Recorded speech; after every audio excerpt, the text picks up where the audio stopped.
Yeah. So I don't see anybody here. I'm hoping you can hear me and the music at the same time and not one of them's not too loud. Um, we're here in this group every single day in this community for women. Every single day, we're in our 6th year, and today is day number 1811. 1811. The message we're offered, the book we are receiving these messages from this year. Personally, I'm blown away by the message already. I feel like it is lifting us up like none of the other conversations have, and I am completely delighted already. The book that we're going over, discussing, cherishing, learning from, absorbing the message from is offered to us by Mark Nepo, New York Times bestseller, The Book of Awakening. And the book is described as having the life you want by being present to the life you have. And I do want to just read that Zen saying because it helps put in perspective the reason we're here, the why we're listening to these messages. Before enlightenment, chop wood, carry water. After enlightenment, chop wood, carry water. So what's the difference? Or what's the point if both before and after involve doing the same exact things? And the difference is in the being, not the doing. The difference is not in what is being done, but is who is doing it. This is who we become. That's why that self-love part of it is so vital. The message that we're offered today, this day number 1811, is titled Seeing into Darkness. Seeing into Darkness. This message this year asks us to drop into ourselves and really listen. It asks us to absorb this message as a practice. So maybe noticing your ears and noticing your ears receiving sound, and notice the sound of my voice sharing this profound message with us. Seeing into darkness. Seeing into darkness is clarity. This is called practicing eternity. Fear gets its power from our not looking at either the fear or what we're afraid of. Remember that attic or closet door behind which something terrified waited? The monster in the closet. And the longer we didn't look, the harder it was to open that door. As a boy, this obsessed me until I would avoid that entire part of the house. But finally, when no one was home, I felt compelled to face the unknown. I stood before that attic door for the longest time with my heart pounding. It took all my small inner boy strength to open it. I waited at the threshold and nothing happened. I inched my way in and stood in the dark even longer until my breathing slowed. And to my surprise, my eyes grew accustomed to the dark. Pretty soon, I was able to explore the old musty boxes and found pictures of my grandfather, my father's father, the only one in the family that I am like. Seeing those pictures opened me to aspects of my spirit. It seems whatever the door, whatever our fear, be it love or truth, or even the prospect of death, we all have this choice again and again. Avoiding that part of the house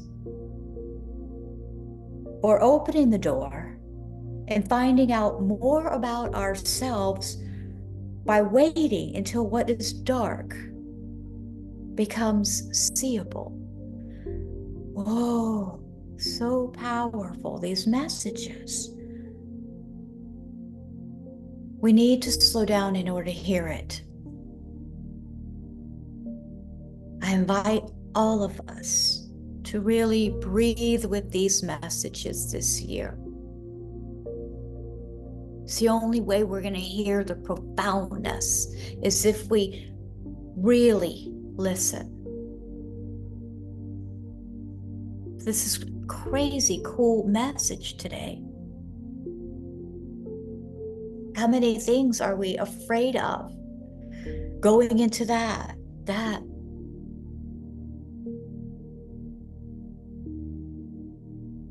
And when we do, what we find, part of our soul, most of the time I'd say. This reminds me, like, even the yoga teacher training. I mean, of course I was fearful. I was in my 50s, overweight, no ability,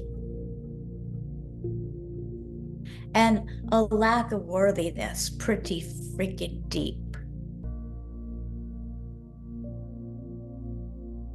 But I'm telling you, I walked through that door and I have never felt more comfortable in my skin in my life.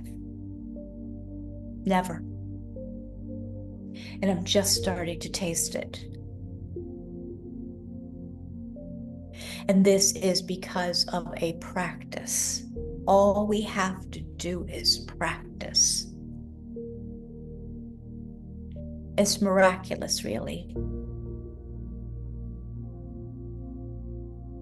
So it seems whatever the door, whatever our fear, be it love or truth or even the prospect of death, we all have this choice again and again, avoiding the part of the house, the part of life, huge part of life, or opening the door and finding out more about ourselves by waiting until what is dark becomes seeable. And I think that's an important part of the equation right there, that waiting until when the dark becomes seeable, because we might enter it, oh no, and then we retreat a little too quickly. We've got to let ourselves get adjusted because it's definitely new. We need to let the dust settle a little bit. We have to give it a few breaths. And we're impatient. Gotta happen now or I'm out of here. Staying with it a little bit longer until you can see in the dark. So the meditative offering that we have is sit quietly and bring to mind a door that you fear going through. What door do you fear going through?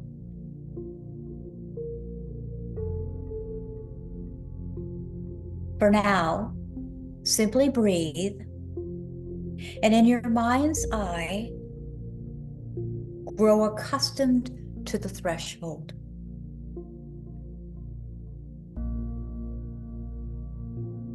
For now, breathe deeply and simply feel safe around the closed door, vowing to return when you feel stronger. So this is just allowing us to come up to that door and feeling safe around the door.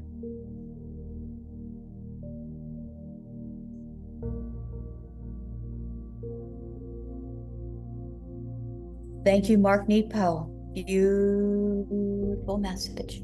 Another beautiful message. The journaling prompt today is offered to us by the 365 Spiritual Journal Awareness Questions for the Soul Zen Mirrors. Day 12.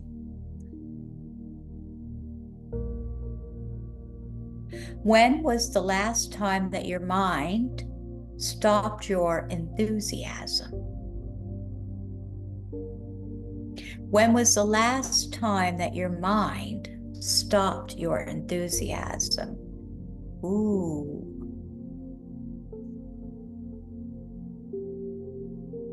How did you feel about that?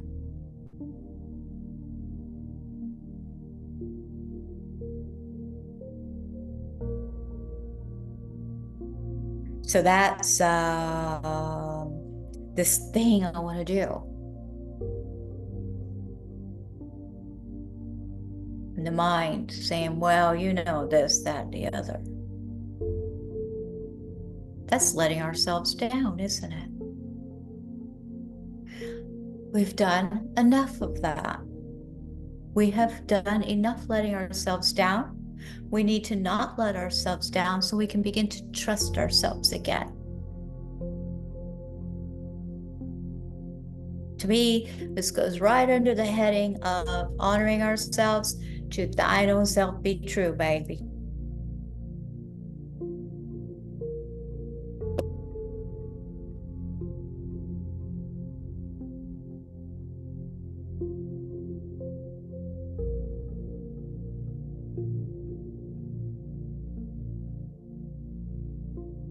I've been putting the weekly schedule up on the website so you can see the practices, the offerings for the week. Practices, sharing in a practice together. This past week, we had something called the Zenful breath, which was a new offering, and we're practicing together. And it was quite lovely, and I want to thank everybody that came to that. This coming week, please know that these offerings are for women only. This is a safe and sacred space for women. This community is for women. Nothing against guys, but it changes the dynamics, and it's very important to me to hold a safe and sacred space for women. So I actually reserve the right to not even accept somebody if it's not right for the whole of the community. It's very important. This week coming up, we have our regular morning health classes, which is just various forms of yoga for women only, of course, 9:30 a.m. Eastern, every day except for Tuesday. This coming Thursday at 4 p.m. Eastern, we're going to have therapeutic journaling workshop, which is an hour or so. I think, we figure hour and 15 minutes, maybe it'll run to hour and a half, around there. Depends how many ladies join in too as well, but I don't suspect it'll be too lengthy. We'll respect everybody's time, but it's going to be really nice. I'd like you to bring a photo. You can be just as long as you're in the photo. You can have other people can be in the photo. You could be by yourself in the photo. It could be a new photo. It could be an old photo. As long as you are in the photo, bring that and something to write with, your journal, pen, paper, something to drink. Maybe grab a comfortable place in the living room and a blanket to cover you up and a hot tea. And join us as we do some therapeutic journaling. I love this. We've done this, I think, once or twice before, but we're going to be doing them here this year. I suspect often enough. And they're going to differ, though. Not all of them are going to be with the photo, but this one is. So please bring a photo of yourself and something to write with and something to drink and make yourself cozy. That's Thursday, this Thursday, 4 p.m. Eastern. This coming Friday at 9:30 a.m. Eastern is a Zen session, which is balancing our nervous system. And this one is going to be releasing. This one coming up next Friday is releasing. The message is releasing. If you have any questions or you want to see anything, please visit zenfulconversations.com. I'm trying to work with the website to update it, make it user-friendly, and there's lots of pages to look through. Again, this is a community for women only, and I invite you to join us in deep gratitude, ladies. Namaste. See you tomorrow.